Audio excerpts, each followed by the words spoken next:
Life had its own way of being unremarkable for me. My name's Rita, and at 29, you'd find me tucked away in the local library. It wasn't glamorous or thrilling, but it was mine. The books were my companions, and the dusty shelves, my domain. I wasn't one for the spotlight, happy to fade into the background. The town was small, the kind where everyone knew your business before you did. My daily routine rarely varied: wake up, work, and then home to my tiny apartment filled with second-hand furniture and a mountain of books. My social life was non-existent, and I was fine with that, or so I kept telling myself. Ethan came into my life on a day much like any other. He was looking for a book, something different, he said. His smile was easy, and his voice had a warmth to it that felt like sunlight breaking through clouds. "Hey, could you help me find a book?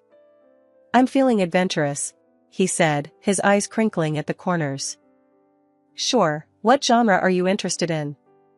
I asked, adjusting my glasses, trying not to get too caught up in his gaze. "I don't know, surprise me," he replied with a grin that suggested he enjoyed the mundane challenge he'd set before me. That was the beginning of everything. Our conversations became a regular part of my days. He'd ask about books, and I'd recommend titles, but soon those conversations shifted from the pages of novels to the details of our lives. Ethan was different. He listened, really listened, in a way that made me feel heard for the first time in a long while. One day, he came in looking more determined than usual. "You know, Rita, you're the most interesting person I've met in this town. Why do you hide in here all day?" he asked, leaning on the counter, a playful challenge in his eyes. I laughed, a sound that felt strange even to my own ears. "Well, where else would I go? This town isn't exactly bursting with excitement." Ethan's response was quick. "Maybe you just need someone to explore it with. How about dinner tonight?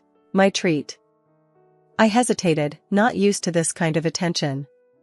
"I don't know, Ethan. Come on, what's the worst that could happen? You spend an evening out with a guy who enjoys your book recommendations. Plus, I promise to make it worth your while. You can show me this hidden gem of a town," he coaxed, his confidence infectious. Against my better judgment, I found myself agreeing.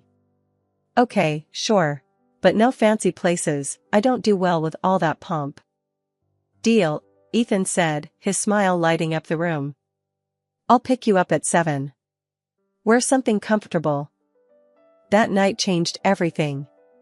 Ethan showed me parts of the town I'd never seen, despite having lived here my whole life. He made me laugh, a deep, genuine laugh that I hadn't known I was capable of. He listened to my stories, my dreams, and my fears, never once making me feel small or insignificant. As we walked back to my apartment, he stopped and looked at me, a seriousness in his eyes. "Rita, I know we've only just met, but there's something about you. You're not like anyone I've ever known. You're genuine, and in a world full of fakes, that's rare." I didn't know what to say. No one had ever spoken to me like that before. "Ethan, He cut me off, gently placing a finger on my lips. "You don't have to say anything. Just know that I see you, Rita. I see the person you are, and I like what I see." Ethan had always been the sweet spot in my day, making everything seem brighter with his care and affection. He had this way of making me feel seen, calling me beautiful, kind, and smart, things I hardly believed about myself. It was his warmth that won me over, making the idea of forever seem not just possible, but desirable. When he popped the question, it felt like a dream. "Marry me, Rita. I can't imagine my life without you," he had said, his eyes shining with sincerity. I didn't hesitate. "Yes," I breathed out, feeling a mix of excitement and disbelief. But before we could get lost in the whirlwind of wedding planning, there was one crucial step we had to take: meeting his parents. Ethan had given me a heads up, a sort of pre-warning. "My folks, they have a bit of a high standard for who I bring home. But don't sweat it, okay? They're gonna love you once they see how amazing you are," he assured me, though his nonchalance did little to ease my nerves. I was a wreck before the meeting, rummaging through my wardrobe for something that screamed modest yet dignified. It felt like an impossible dress code to crack. Ethan, on the other hand, was the picture of calm, almost disinterested, as if the outcome of this meeting didn't weigh on him at all. "You're overthinking it, Rita.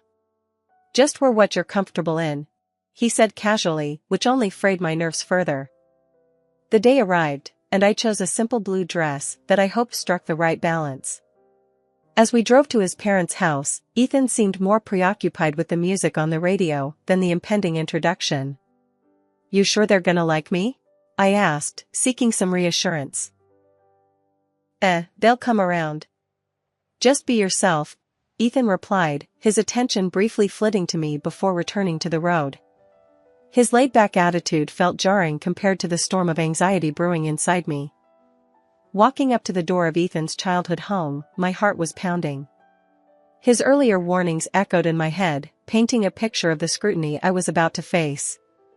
The door swung open, and we were greeted by Ethan's parents, their expressions hard to read. The dinner that followed was a minefield. Ethan's parents grilled me with questions that felt more like an interrogation than casual dinner conversation. "So, Rita, Ethan tells us you work at a library. Do you see yourself doing that long term?" his father asked, his tone suggesting he found my job lacking. I fumbled for an answer, trying to sound confident. "I love working there. It's fulfilling in a way I can't quite describe," I said, hoping my passion would be enough to win them over. Ethan was strangely quiet throughout, offering little support as I navigated the barrage of questions and veiled criticisms. It felt like I was alone on the battlefield, with Ethan retreating into a role of passive observer. As we drove home, the silence in the car was deafening. I couldn't help but feel disappointed, not just in the evening's events, but in Ethan's indifference. "I thought you said they'd warm up to me." I finally broke the silence, my voice tinged with hurt. Ethan shrugged, a frustratingly nonchalant gesture. "Give it time, Rita. They just need to get to know you better," he said, his words doing little to comfort me. After a few more dinners that felt more like interrogations than friendly meals, it was clear Ethan's folks weren't my biggest fans. They saw me as some kind of gold digger, I guess, which couldn't be further from the truth. I was never after Ethan's money, heck, I barely knew about it until he brought it up himself one evening, saying, "My parents are a bit old school, you know? They worry about the weirdest things, like money and status." One night, Ethan came home looking more serious than usual. "Babe, we need to talk," he said, avoiding my eyes. That's when I knew something was up. "What's wrong?" I asked, feeling my stomach tie up in knots. "It's my parents," he started, finally looking at me. "They're insisting we sign a prenup." "A prenup?" The word felt foreign, bitter on my tongue. "Ethan, you know I don't care about your money, right?" He sighed, running his hands through his hair. I know. And I don't care about it either, not when it comes to us. But they're adamant about it. They think it'll protect both of us or whatever." I was hurt, not gonna lie. It felt like they were already betting on our failure. But I loved Ethan more than I cared about his parents' approval or some stupid agreement. "Fine," I said, more sharply than I intended. "Let's sign it and be done with it. Your money, my money, whatever. I don't care. I just want you." Ethan looked relieved, and a part of me hated that. "Thank you, babe. I hate this as much as you do, but it's just a piece of paper. It won't change anything between us." So, we signed the damn thing. Some lawyer his parents knew drew it up, making sure neither of us could touch the other's stuff if things went south. It felt like signing a declaration of distrust before we even started, but I pushed those thoughts away. I was in love, and love was supposed to conquer all, right? Our wedding was nothing grand, just the way I wanted it. A few close friends, an intimate ceremony, and the promise of forever. I moved into Ethan's place shortly after. It was a nice house, nothing too fancy, but it felt miles away from my old apartment. Ethan's parents lived nearby, which I soon found out meant surprise visits that were more about checking up on me than anything else. Life with Ethan started off like something out of a fairy tale, but it wasn't long before the gloss started to fade, revealing the grim reality beneath. The shift wasn't overnight, but the signs were there, creeping in slowly, eroding what we had built. His mother, Linda, was the first crack in our perfect picture.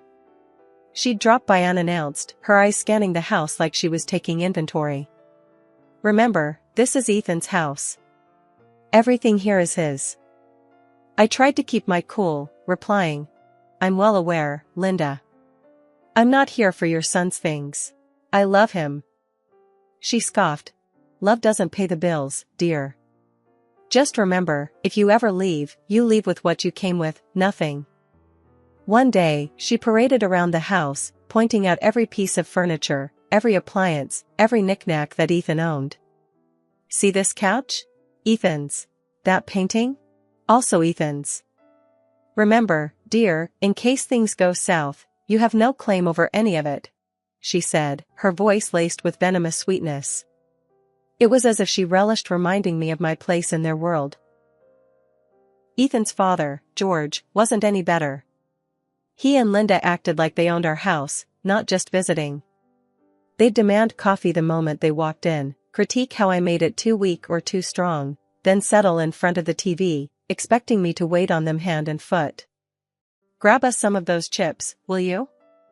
And maybe wash those clothes piling up in the corner while you're at it," George would say, not even bothering to look at me. The worst part? Ethan never said a word against it. He'd laugh along, adding his own jabs.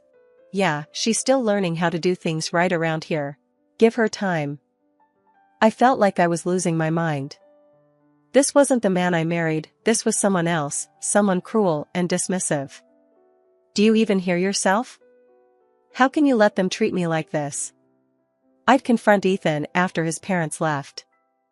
"Babe, they're just set in their ways. You know how old people are." He'd shrug it off, making it sound like I was the one overreacting. "They don't mean anything by it. Plus, you know we're on their dime. Can't bite the hand that feeds, right?" That line hit me like a slap in the face. So, that was it. I was just the freeloader, the girl who married into their little empire and had to play by their rules or get out. My job at the library, which I loved, was a joke to them, just another reason to look down on me. The days blurred into each other, each one a repetition of the last, until that unremarkable Tuesday when everything changed. I was at work, shelving books, when I felt a sharp pain in my stomach, doubling me over. It wasn't just stress, it was something more, something worse. The next thing I knew, I was in the hospital, the sterile smell of antiseptic filling my nostrils. Lying in that hospital bed, I couldn't help but think how this was a new low. Alone, in pain, and not a single message or call from Ethan. Just when I thought things couldn't get any darker, a knock on the door heralded a visitor I never expected. "Rita Turner?" The man at the door was dressed in a suit, holding a briefcase, looking wildly out of place in the sterile hospital room. "Yeah, that's me. Who are you?" My voice was weak, tired from the pain and the endless cycle of disappointment. "I'm Michael Johnson, a notary. I have something important to discuss with you." His tone was formal, but there was something in his eyes that made me want to listen. I motioned for him to continue, curiosity piqued, despite the situation. "It's about your great-uncle, Edward Turner. He passed away recently, and, well, you're his sole heir. Rita, he left you an inheritance." The words didn't make sense at first. "Are you sure you've got the right person? I haven't seen him for 15 years. Michael nodded. "Quite sure. He was a private man, but always remembered you. Wanted to make sure you were taken care of." Lying in the hospital bed, feeling a mix of confusion and anticipation, I watched as the notary prepared to delve into the specifics of my great-uncle's will. He cleared his throat, opened his briefcase, and laid out the documents in front of him. "Rita, your great-uncle was a man of substantial wealth and taste. He left you quite the inheritance. We're not just talking about cash here, Though there's plenty of that, $20 million to be exact. Michael began, his voice steady and matter-of-fact. I blinked, still trying to wrap my head around the numbers. $20 million?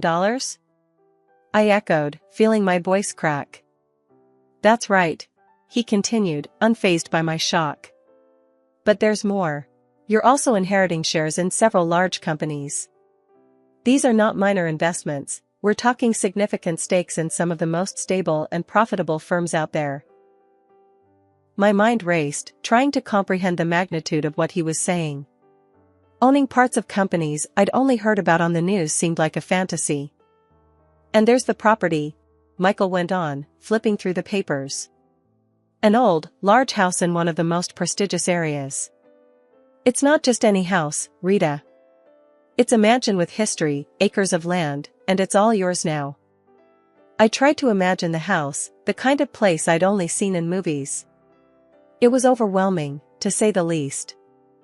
Don't forget about the antique car, he added with a slight smile, as if anticipating my reaction.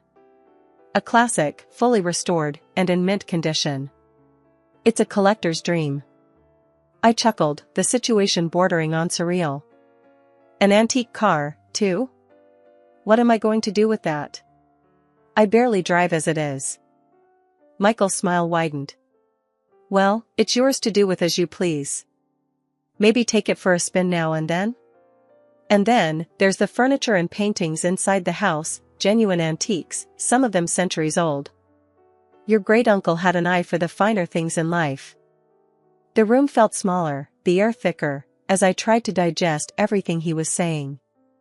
So, I've inherited a fortune, a company, a mansion, an antique car, and a collection of art and furniture? That's unbelievable. It's all yours, Rita. Your great-uncle wanted to make sure you were well taken care of. It seems he saw something special in you. Special? I felt anything but, especially lying in a hospital bed after the worst few months of my life. Yet, here I was, a millionaire many times over, entrusted with a legacy I didn't know existed. Thank you, Mr. Johnson. This is a lot to take in. I don't even know where to start, I admitted, feeling a mix of gratitude, disbelief, and an overwhelming sense of responsibility. We'll take it one step at a time, he assured me. I'm here to help you through the entire process.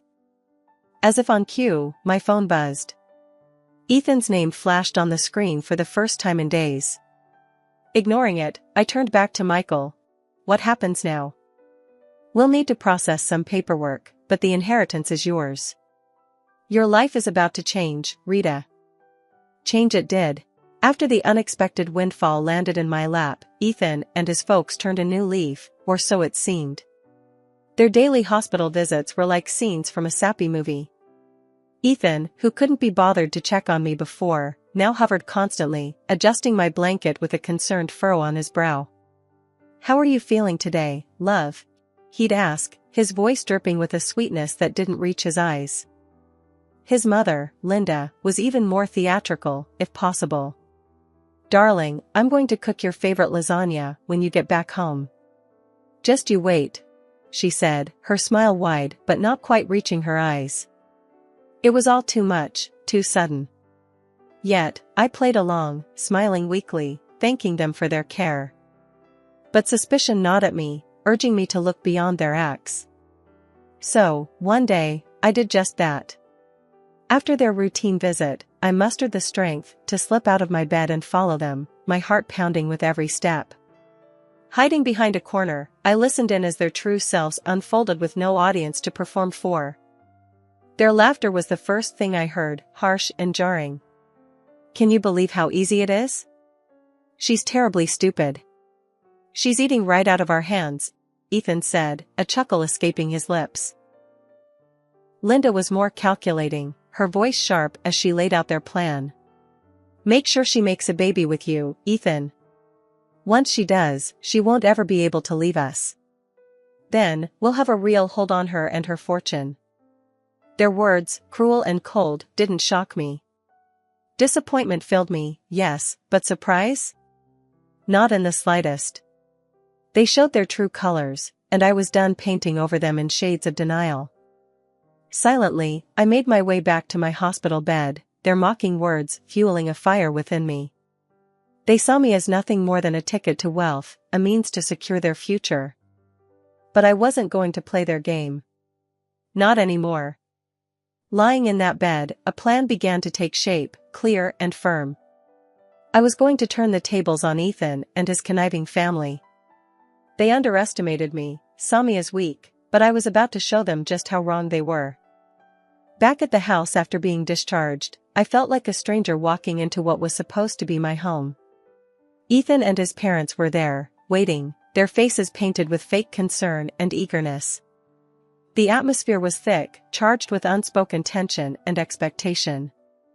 Ethan was the first to break the silence, his voice a blend of feigned sweetness and underlying greed. "Babe, you're home. How are you feeling?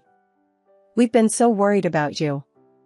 Ignoring the lump in my throat, I met his gaze squarely, seeing the man I once thought I knew. "I'm feeling better, thanks. But we need to talk." "All of us," I said, my voice steady despite the turmoil inside. Linda, ever the actress, stepped forward, her hands clasped together as if in prayer. "Of course, dear. We're here for you. Whatever you need." It was now or never. I took a deep breath and laid out my cards. "I'm filing for divorce, Ethan. And before you ask, no, you won't see a dime of my inheritance." The room fell silent, the air sucked out of it as if by a vacuum. Ethan's face paled, his mask slipping to reveal the panic underneath. "Divorce? But why? I thought we were happy?" "Happy?" The word tasted bitter in my mouth. "You, your mom, and your dad have made my life a living hell. You've treated me like a servant, not a wife. And now, suddenly, you're worried about me because I'm worth something to you?" Ethan stammered, struggling to find the words, but Linda, always quick, jumped in. "This is nonsense. We've always treated you like family. You're imagining things, dear." Rolling my eyes, I pulled out the prenuptial agreement from my bag, waving it in front of him. This is what saved me. You thought you could play me, but I'm not the naive girl you took me for." George, silent until now, finally spoke, his voice a mix of anger and defeat. "You'll regret this. We're your family." "No, you were never my family. A family doesn't treat one of their own like dirt and then turn sweet when money comes into the picture. I'm done here." Moving into my own place was the breath of fresh air I desperately needed. The apartment was small and cozy, a stark contrast to the life I'd left behind. It wasn't just a new living space, it was my declaration of independence, my fresh start. The phone call started almost immediately. Ethan, with his voice dripping with desperation, was the first to break the silence. "Rita, please, you've got to come back. We can work this out, I know we can." His pleas fell on deaf ears. I was done, and no amount of begging could change that. "Ethan, it's over. I'm not coming back. You need to accept that," I said, my voice firm, leaving no room for negotiation. Not long after, Linda chimed in, her tone a toxic mix of anger and guilt-tripping. "Ungrateful. After everything we've done for you. You owe us, Rita. You're making a huge mistake." "Owe you? For what, Linda? For making me feel like nothing more than a burden?" "No, I don't owe you anything. Goodbye." Hanging up on her felt like shedding a heavy weight, a final cut from the ties that bound me to a life of misery. The divorce was a relief, a clean break from a past that had threatened to consume me. Through friends, I heard about the fallout between Ethan and his parents.